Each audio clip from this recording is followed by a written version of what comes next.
Hello my dear friends, welcome to the Indian advance studies. आज मैं आपको इस वीडियो में बताने वाली हूँ HSSC कैनल पटवारी के बारे में पूरा डिटेल्स में कि इसके प्रोसेस कैसे और किस तरह से होते हैं।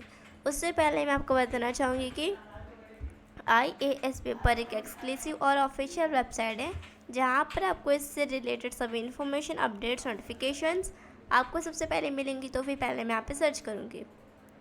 सर्च करते ही मैं यहाँ पे न्यू टैब में ओपन हो गई हूँ जहाँ पे लिखा है IASpaper.net करियर। फिर मैं यहाँ पे क्लिक करूँगी।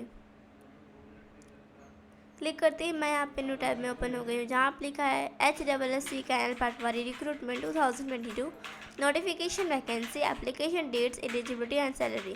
आज मैं आपको इस वीडियो में इन सब के बारे में बताने वाली स्टेप बाय स्टेप कि इसके प्रोसेस कैसे और किस तरह से होते हैं। यहाँ पे इसका कुछ इंट्रोडक्शन दिया कि आप यहाँ पे देख सकते हैं।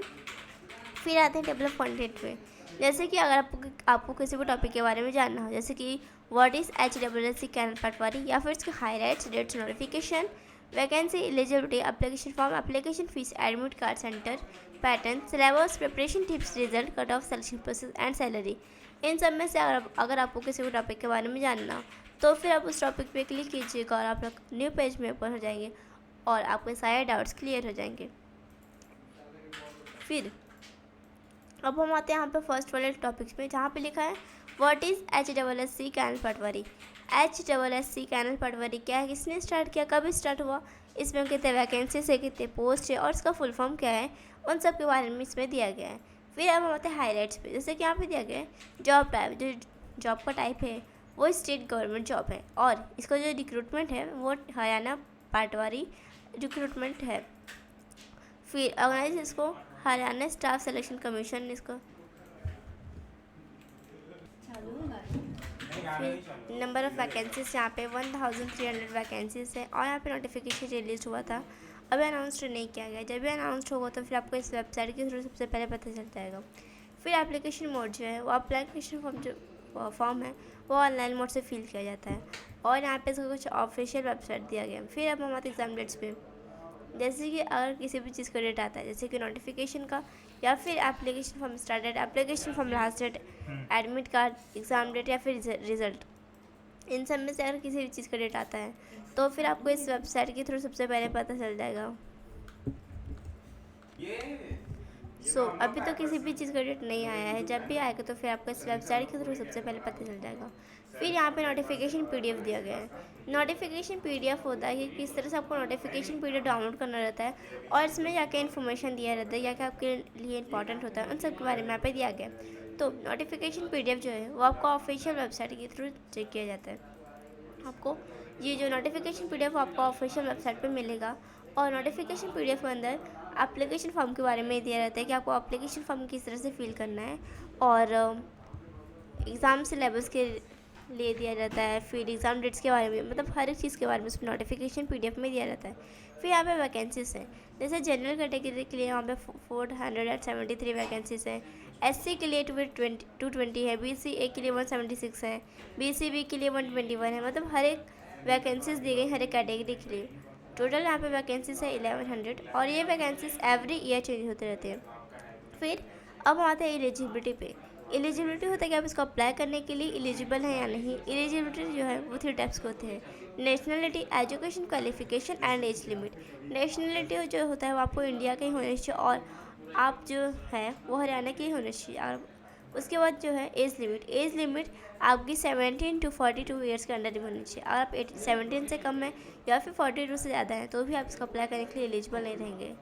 फिर अब हम आते हैं यहाँ पर एप्लीकेशन फॉर्म जो आपको ऑफिशियल वेबसाइट के थ्रू फिल किया जाता है। सबसे पहले आपको ऑफिशियल वेबसाइट पे आना रहता है। ऑफिशियल वेबसाइट पे आते हैं आपको लेटेस्ट अपडेट पे क्लिक करना रहता है।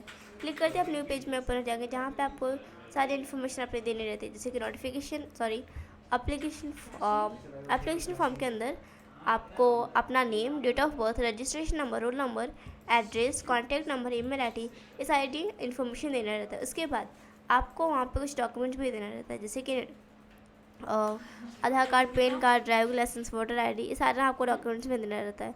उसके बाद वहाँ पे फ़ोटोग्राफ एंड सिग्नेचर भी देना रहता है। अगर आपने सारे डॉक्यूमेंट्स दे दिए फिर एप्लीकेशन फ़ीस का वहाँ पे ऑप्शन दिया रहता है।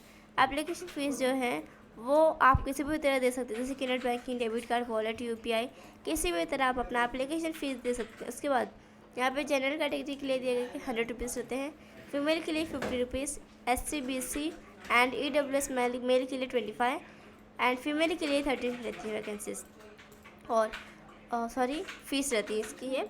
सो अगर आपने सारे इन्फॉर्मेशन फिल कर लिया, डॉक्यूमेंट्स भी सारे दे दिए, एप्लीकेशन फ़ीस भी आपने दे दिया है, तो फिर आप अपना एप्लीकेशन फॉर्म जो है वो सबमिट कर सकते हैं। उससे पहले आपको अपना एप्लीकेशन फॉर्म चेक करना रहता है कि आपने सारा इन्फॉर्मेशन उसमें सही फिल किया है या नहीं।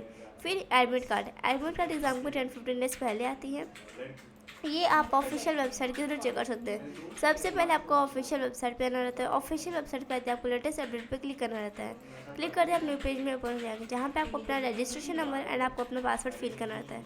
अगर आपने दोनों इन्फॉर्मेशन सही फिल किया है तो फिर आप अपना एडमिट कार्ड देख सकेंगे। अगर आपने अपना एडमिट कार्ड देख लिया है तो फिर आप उसको डाउनलोड कर सकते हैं या फिर PDF भी बना सकते हैं अपने फ्यूचर रेफरेंस के लिए। फिर एग्ज़ाम के दिन क्या क्या आपको डॉक्यूमेंट्स लेना जाना रहता है, उन सब के बारे में यहाँ पे दिया गया, जैसे कि Aadhaar card, PAN card, voter ID, driving licence and password. ये सारे डॉक्यूमेंट्स भी आपको अपने एग्ज़ाम सेंटर के लेके आना रहता है। फिर एडमिट कार्ड के अंदर क्या क्या इन्फॉर्मेशन दिया जाता है उन सब के बारे में यहाँ पे दिया गया, जैसे कि name, date of birth, photograph, registration number, name of the exam centre, date of examination and reporting time. ये सारा डॉक्यूमेंट्स भी दिया रहता है, ये सारा दिया रहता है एडमिट कार्ड के अंदर। फिर एग्ज़ाम पैटर्न होता है, मतलब कितने मार्क्स क्वेश्चन रहेंगे, कितने क्वेश्चन रहेंगे, उन सब के बारे में यहाँ पे दिया है, जैसे कि जनरल अवेयरनेस है, रीजनिंग है, साइंस है, maths, computer, English, Hindi and other relevant subject. सारे 75% के होते हैं, 75 मार्क्स परसेंटेज वेटेज रहते हैं। फिर यहाँ पे Haryana history, current affairs, literature, geography, तो ये सब 25 मार्क्स के होते हैं। फिर सिलेबस यहाँ पे दिया गया है कि आपके लिए क्या क्या सिलेबस आपके लिए इंपॉर्टेंट होती है, जैसे कि जनरल नॉलेज हो गया, फिर जनरल साइंस हो गया, जनरल अवेयरनेस, लॉजिकल है, फिर यहाँ पे है इंग्लिश है, कंप्यूटर है, फिर यहाँ पे 25 जो क्वेश्चन 25 मार्क्स जो यहाँ पे GK है और करंट अफेयर्स है। ये सारे आपके लिए बहुत ही ज़्यादा इंपॉर्टेंट रहती है कि आपको सब टॉपिक्स दी गई आपके एग्ज़ाम के से आ सकते हैं आपके एग्ज़ाम में। फिर प्रिपरेशन टिप्स यहाँ पे कि आपको किस तरह से अपने एग्ज़ाम के लिए प्रिपेयर करना रहता है, और सबसे पहले आपको अपने स्टडी के लिए टाइम टेबल बनाना रहता है, आपको वही टाइम टेबल अपने एग्ज़ाम के लिए फॉलो करना रहता है। उसके बाद अब हम आते हैं वहाँ रिज़ल्ट एग्ज़ाम में कुछ दिन बाद आती है। ये आप ऑफिशियल वेबसाइट के थ्रू चेक कर सकते हैं। सबसे पहले आपको ऑफिशियल वेबसाइट पे आना रहता है। ऑफिशियल वेबसाइट पे आते हैं आपको लेटेस्ट अपडेट पे क्लिक करना रहता है। क्लिक करते आप न्यू पेज में ओपन हो जाएंगे, जहाँ पे आपको अपना रजिस्ट्रेशन नंबर एंड आपको अपना डेट ऑफ बर्थ इसमें फिल करना रहता है। अगर आपने दोनों इन्फॉर्मेशन सही फिल किया है तो फिर आप अपना रिज़ल्ट देख सकेंगे। अगर आपने अपना रिज़ल्ट देख लिया है तो फिर आप उसको डाउनलोड कर सकते हैं या फिर PDF भी बना सकते हैं अपने फ्यूचर रेफरेंस के लिए, क्योंकि आपको ये कभी भी काम आ सकता है। फिर आते हैं कट ऑफ मार्क्स यहाँ पर दिया गया, जैसे जनरल कैटेगरी के लिए 163 मार्क्स होते हैं, OBC के लिए 155 मार्क्स एंड SC के लिए 135 एंड ST के लिए 125 मार्क्स। सो अगर आपको इससे ज़्यादा मार्क्स है अगर आपको इससे कम मार्क्स है तो फिर आप इसमें सेलेक्ट नहीं हो पाएंगे। फिर अब हम आते हैं यहाँ पे सिलेक्शन प्रोसेस दिया है कि अगर आप prelim exam, main exam, interview, document verification में, इन सब में अगर आप अच्छे नंबर से पास हो गए तो फिर आप इसमें सेलेक्ट हो जाएंगे। और यहाँ पे सैलरी एंड बेनिफिट्स दी गई, यहाँ पे अलग अलग पोस्ट के लोगों की अलग अलग सैलरीज होती हैं, और अगर आपने इसमें अप्लाई किया तो और आप इसमें ज्वाइन हो गए तो आपका क्या क्या इसमें बेनिफिट्स रहेगा, उन सब के बारे में यहाँ पे दिया गया है। फिर यहाँ पे कुछ FAQ क्वेश्चंस दिए गए जो आपके लिए बहुत ज़्यादा इंपॉर्टेंट रहते हैं। सो इसकी लिंक डिस्क्रिप्शन में दी गई, आप वहाँ पर जाकर चेक कर सकते हैं। So thank you so much for watching my video. Thank you.